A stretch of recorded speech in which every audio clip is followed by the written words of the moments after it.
Assalamualaikum warahmatullahi wabarakatuh. Waalaikumsalam warahmatullahi wabarakatuh. Oke, pada kesempatan kali ini kita akan mengerjakan tugas UAS yang diampu oleh Pak Farid Hasan. Dan kali ini kita akan membahas tema mengenai penciptaan manusia menurut Al-Quran dan sains. Dan saya sudah mendatangkan narasumber, boleh perkenalkan dulu Mas? Sebelumnya perkenalkan, nama saya Sarmajid, NIM 0059. Dan saya Rahmat Al-Aziz, NIM 0082. Baik, untuk mengenai tema ini, bagaimana sih Mas penciptaan manusia menurut Al-Quran dan Tafsir dan urgensinya mengenai penciptaan manusia Mas? Ya, terkait urgensi berarti Mas. Iya Mas.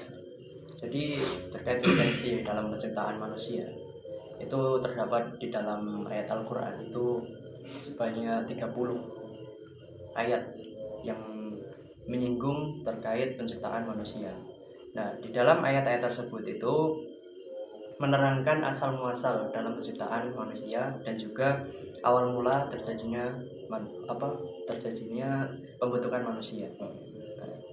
Kemudian di dalam tafsir Al-Mawardi karya tafsir Ibnu Sina itu dijelaskan bahwasanya awal muasal dari penciptaan manusia itu diciptakan dari air. Kemudian air tersebut itu dipecah menjadi 3 jenis. Yang pertama api, kemudian yang kedua cahaya, dan yang ketiga adalah tanah. Dengan api, Allah Subhanahu wa taala itu menciptakan makhluknya berupa jin, setan, dan lain sebagainya. Kemudian yang kedua cahaya. Dengan cahaya Allah Subhanahu wa taala itu menciptakan makhluknya berupa malaikat. Kemudian yang terakhir tanah. Dengan tanah Allah Subhanahu wa taala itu menciptakan makhluknya berupa manusia. Itu sebuah urgensi dari penciptaan manusia. Nah, dari penjelasan Mas yang di awal, ya, mungkin bisa Mas beritahu pendapatnya bagaimana sih proses penciptaan Adam dan Hawa Mas? Dalam proses penciptaan Adam dan juga istrinya Hawa itu terdapat dalam Quran Surah Ar-Rahman ayat 55 yang berbunyi khalaqal insana min shalsalin kal fakhar, yang mana di dalam ayat tersebut itu bahwasanya manusia itu terbuat dari tanah kering yang berupa tambikan. Nah, tambikan ya.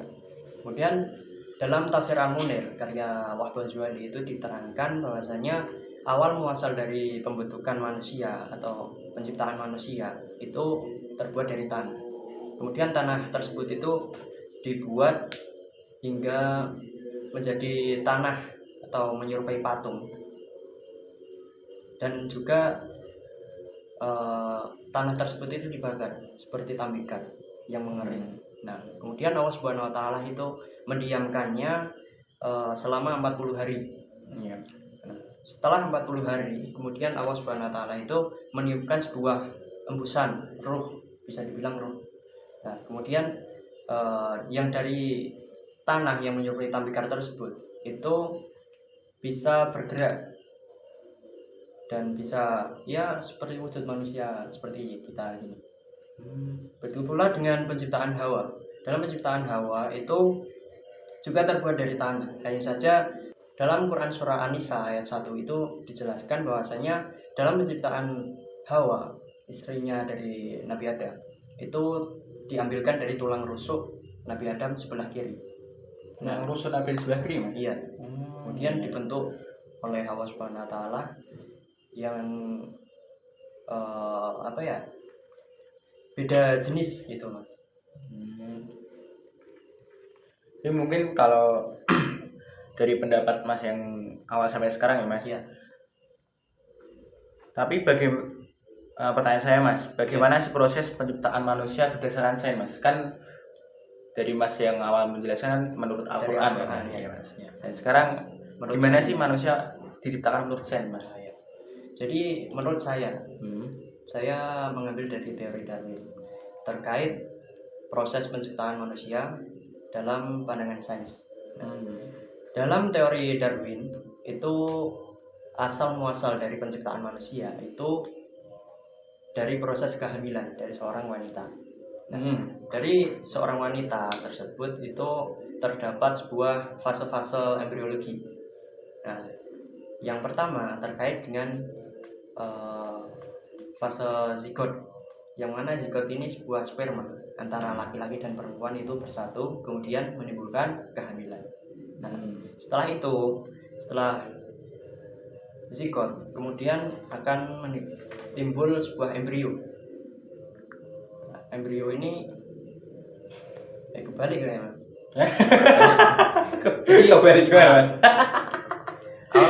Fase terkait pembentukan manusia itu yang pertama yaitu zigot. Zigot ini merupakan antara sperma laki-laki dan perempuan itu bersatu hingga menimbulkan kehamilan dari seorang perempuan. Nah, kemudian setelah itu menimbulkan sebuah embrio, yang mana embrio ini berkembang setelah bertemunya sperma laki-laki dan perempuan itu sudah menyatu kemudian berkembang. Nah, zigot ini kemudian menjadi gumpalan darah, kemudian berkembang kembali menjadi sebuah janin. Nah, kemudian dalam proses janin tersebut kemudian mungkin Allah Subhanahu wa taala itu meniupkan sebuah roh di dalamnya.